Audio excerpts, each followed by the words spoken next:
นี่ทุกคนเป็นบรรยากาศที่น้องคนไปหาหน่อไม้เนาะจ้าสวัสดีเด้อทุกคนวันนี้มาอยู่กับสองน้องออนสาวเราตายเนาะวันนี้น้องออนกับสิพาทุกคนไปหาหน่อไม้เนาะหลังจากที่น้องออนไปถ่ายคลิปน้องคนมาแล้วน้องออนกับพาทุกคนไปหาหน่อไม้ยามเดือน12บ่ฮู้ว่าสิได้ดูบ่ได้มาลุ้นนำกันเนาะนี่ก็สิมันข่าวเรารู้แรงนะมาหาหน่อไม้ตามป่าลงเนาะน้องออนก็คือมาเทิงผู้คนเดียวเนาะมื้อนี้ก็เลยพาทุกคนมาหาหน่อไม้เนาะแบบว่าขั้นใดแกงมื้อนี้ก็ถือว่าเป็นบุญเลยเนาะเพราะว่ามันตกเป็นย่ำแรงเนาะแบบว่าขั้นมันมีก็ถือว่าดีเนาะไปพาทุกคนไปดูกันเด้อพาทุกคนเข้ามาให้กำลังใจน้องออนซาลอไตเด้อน้องออนก็พยายามลงคลิปคุมือให้ FC ทุกคนในเบิ่งกันเนาะแต่กับน้องออนก็พยายามหาเงินซื้อโทรศัพท์ใหม่กับพาทุกคนเข้ามาให้กำลังใจในเรื่องเพราะว่าโทรศัพท์น้องออนก็ได้เสียแล้วเนาะน้องออนก็แต่โทรศัพท์หน่วยเก่าเนาะบุญแน่แต่ว่าน้องออนบ่ทันเลยบุญแน่แต่เขาบ่ลากกลับไปเนาะหน่วยเก่าน้องออนก็เก็บรักษาไว้อย่างดีบ่ฮู้ว่ามื้อนึงเฮาสิได้กลับมาใส่อีกเนาะขอบใจทุกคนหลายๆเด้อที่เข้ามาให้กำลังใจน้องออนซาลอไต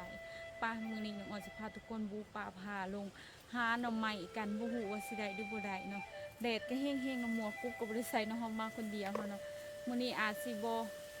คักบ่ได้เราพอน้องออนถ่ายคลิปเองยังเองก็ขอโทษขออภัยนำทุกคนหลายๆถ่ายคลิปอาจสิบ่เดี๋ยวน้องออนจะเก็บวิวบรรยากาศงามๆมาพักทุกคนก็หอดปลาหน่อไม้เนาะน้องออนสิปรุงเนาะปรุงอันนี้ก่อนเนาะมาฮักเบิ่งว่าที่มีหรือบ่มีเนาะหน่อไม้นี่เนาะนี่เด้อทุกคนนี่หน่อไม้อันนี้เนาะเพราะอะไรเฮาก็เห็นอยู่เนาะมื้อนี้ลมแห้งๆเนาะมื้อนี้เนาะลมก็แห้งเนาะมื้อนี้เนาะทรงแนงเด้อเนาะนี่ทุกคนแบบว่าหน่อไม้น้ำหมอกเนาะแบบว่ามันมีน้ำหมอกลงมันก็ยังเกิดพอได้กินอยู่เนาะทุกคนอาจสิบ่แจ้งอาจสิบ่ชัดเจนก็ขอโทษขออภัยทุกคนได้ๆเด้อน้องออนมาคนเดียวเนาะมื้อนี้เนาะเฮาแบบว่าน้องออนบ่จักที่อยู่นะอยู่เฮือนอยู่แล้วก็คิดฮอดแต่โทรศัพท์เนาะเห็นคลิปกูตรงดอกก็ให้น้ำเขาให้ก็ให้เนาะน้องออนก็เลยพาตัวเองออกมาป่าอยู่กับธรรมชาติเนาะเพื่อบ่ให้การเสียใจเฮาอยู่เฮือนเฮาก็เสียใจนะเขาคือเห็นแต่แนวเก่าๆนะคือเห็นแต่โทรศัพท์เนินนั่นเนาะคิดโหดเนาะเพราะว่าน้องออนใส่เวียกใส่มาอะไรโบ6-7 เดือนเนาะกับบ่าเสียเนาะหูจะเสร็จในไรแบบความช่วยเนาะทุกคนขอบใจทุกคนเนอะที่เข้ามาให้กำลังใจปะเบามากแล้วก็สิหายอีกเดี๋ยวน้องออนพาทุกคนไปหาหน่อไม้เนาะชีวิตคนมันต้องเดินต่อไปเนาะเฮากะหนึ่งเสียดายมันก็เสียดายเนาะสู้หัวใจน้องออนเสียดายแต่ว่ามันเอามาบ่หลายหมู่เขามาหลักบุญแบบที่หมู่บ่มาขาเฮาเนาะก็ดีแต่เฮายังมีสินี่เนาะทุกคนเห็นอยู่บนหน่อไม้ให้ฮักให้เบิ่งนี่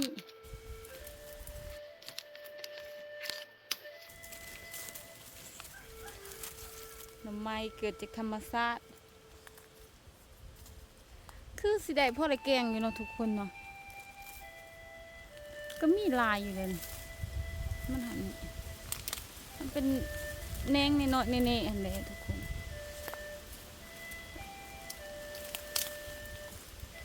เขาต้องเลยปีนกลางโกเอานี่เนาะตัวใดมันสูงก็ขึ้นเอาตัวใดมันต่ำหักเอาเนาะแล้วแต่อาการสิภาพไปเลยทุกคนเวลากับอะไรเฉพาะแกงก็ดีใจเนาะวันนี้เนาะหน่อไม้ย่ำแดงแกงกินกระเสบเนาะแกงใส่ยานางใส่ข้าวเบื่อแล้วก็ใส่อันนี้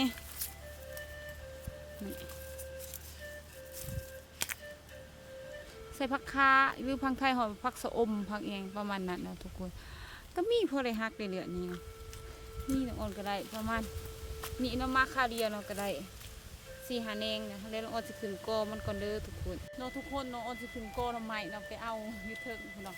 มูว่าสิได้ด้วยบ่ได้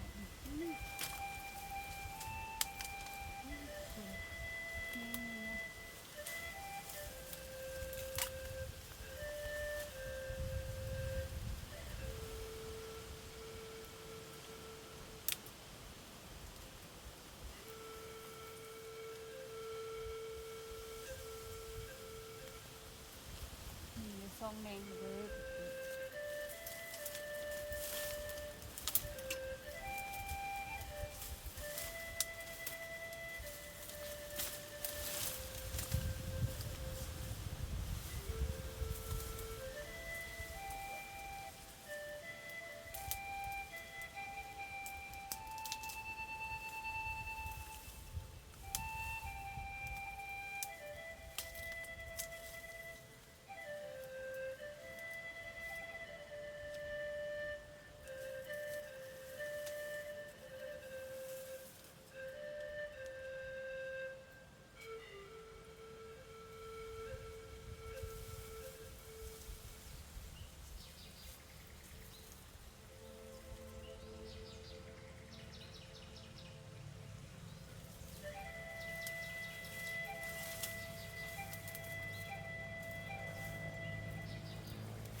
นี่เนาะทุกคนได้อีกเนาะทรง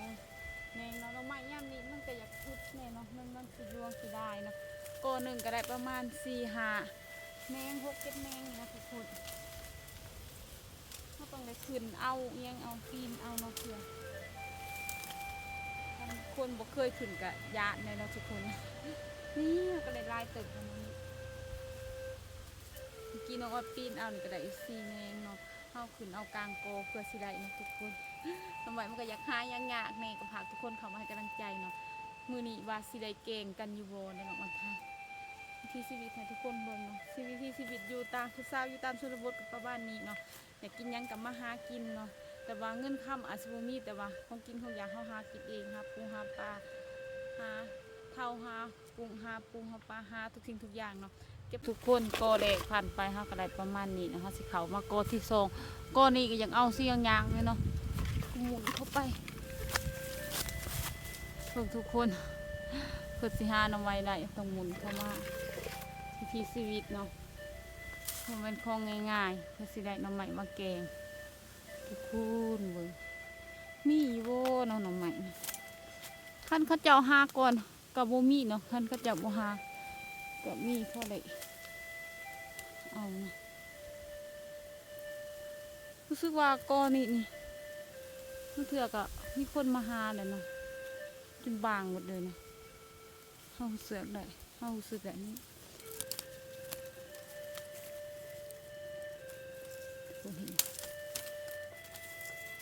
นี่แนงหนึ่งยามนี้เป็นไรสำนีกระสุดใบใหญ่เลยนะมันหายากเนาะยามนี้นะ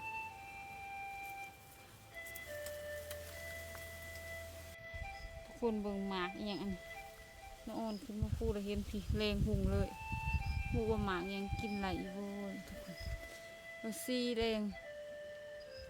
พูดเจียมเลยแรงงามอีดีนะแรงหุงเลยพูดว่าหมากยังเลยสำนีนะเดี๋ยวน้องอ่อนจะไปหาหน่อไม้อยู่รุมต่อเนาะหน่อไม้ยุกก็เข้าปลูกค่ะนะหาตามภูตามพามันบ่ไหลแล้วเนี่ยจะพาตะกุดไปหา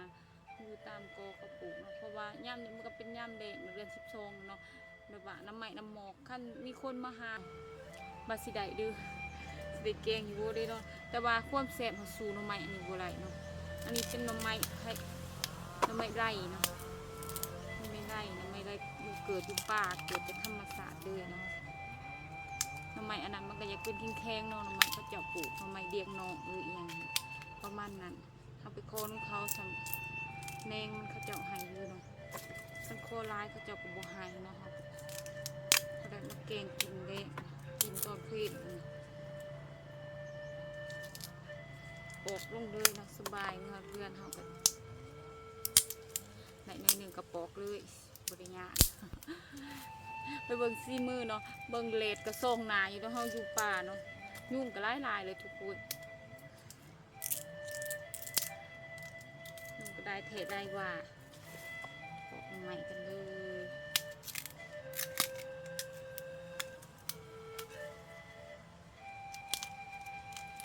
เดี๋ยวสิได้เนาะ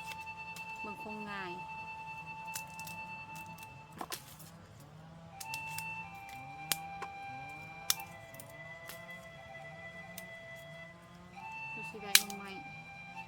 ยังก็เพื่อสิได้เนาะคือแนวนี้ก็บ่ได้เนาะ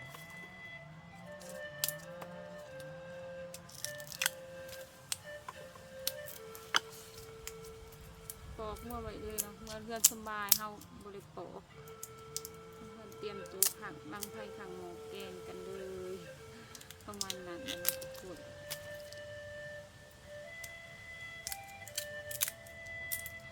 อยู่ทางที่ก็ล่มเนาะบ้านน้องอ่อนก็ล่มแห้งๆเนาะล่มแท้ล่มบ่าล่มอีดีอีโดเนาะ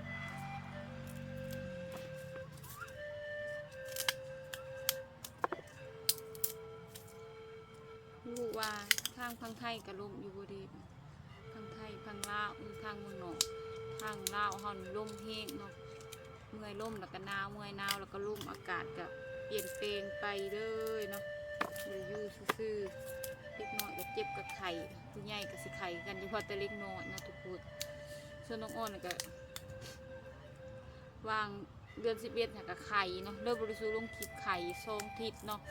ก็เลยกลับมาถ่ายคลิปประมาณได้เสียคลิปกับโทรศัพท์อีกเสียเนาะสวยซ้ำสวยส่งเบื่อเนาะจะสิไปหาเงินแบบไรจะสิได้โทรศัพท์ขึ้นน้องอ่อนก็เมื่อยเนาะฝากทุกคนเขาให้กำลังใจหน่อยเด้อ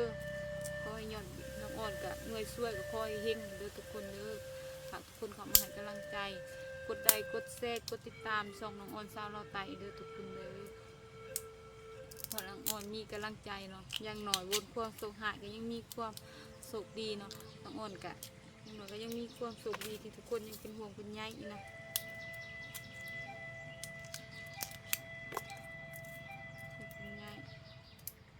โจรกับใจลำอยู่เนาะโทรศัพท์คอยน้อยเดียวค่ะแต่เกิดมาบ่เคยใส่เครื่องราคาแพงน้อยเดียวก็มาเอาไปเนาะใจลำเอามาฮิตกับคนอีเนาะใจดำเอามาฮิตเป็นยังตกเป็นโจรเป็นขโมยเนาะยังบ่เฮ็ดบ่หาเนาะแต่ขนาดน้องอ่อนผู้หญิงโตน้อยๆธรรมดาก็ยังเฮ็ดยังหาเนาะเฮ็ดเบียดเป็นบ่ได้นั่งเขานะผู้ชายเสะเทะผู้บ่เฮ็ดบ่หาน้องอ่อนเว้าจะได้กับน้ำตาอยากไหลเนาะเว้าเรื่องโทรศัพท์น้ำตาอยากไหลเนาะ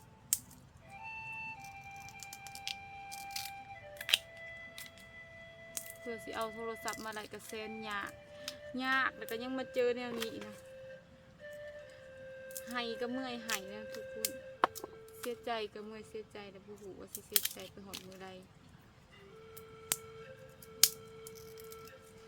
ตั้งแต่เกิดมาบุเคยอกหักเคยอกหักมาอกหักย้อนโทรศัพท์เสียเจ็บกว่าการสูญเสียที่ยิ่งใหญ่เนาะทุกคนอาจจะเห็นเป็นเรื่องธรรมดาเนาะโทรศัพท์เสียแต่สำหรับน้องอ่อนมันโคตรมีค่าเลยแบบว่าโคตรไม่ว่าจะแนวไรว่าก็ซื้อมันเป็นทรัพย์สมบัติอันเดียวเลยที่มีแต่ว่ามันเสียไปแล้วจากสิทธิ์แนวไรนะว่ามาแล้วก็อยากหายเตรียมตัวสิหายอีกก้อนวันประมาณนั้นกี่แดดแจ็คสิหายแจ็คสิหัวแจ็คสิสมเพจเจ้าของเนาะเจ้าของงูเองเนาะงูขึ้นมาหลักพอเทือนหดซ่านยังงูเมื่องูคักงูเน่เนาะกระลำปลาเหลืองูอีโร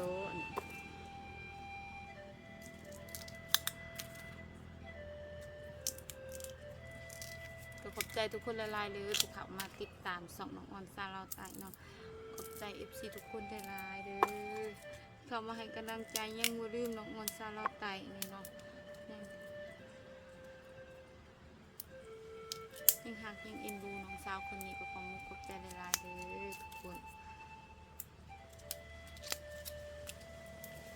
ทำไมก็ได้พอกระเทิดเนาะสิได้ลายคือบ่ได้น้อยเฮาก็เก่งน้อยสิอย่างเนาะได้ก็เก่งได้เมื่อโอกินเมื่อออกินยังแซ่บยังซ้ำ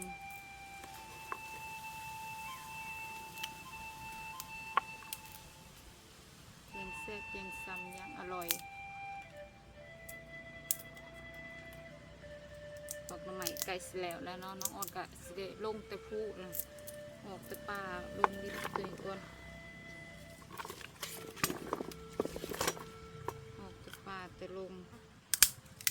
ไฟ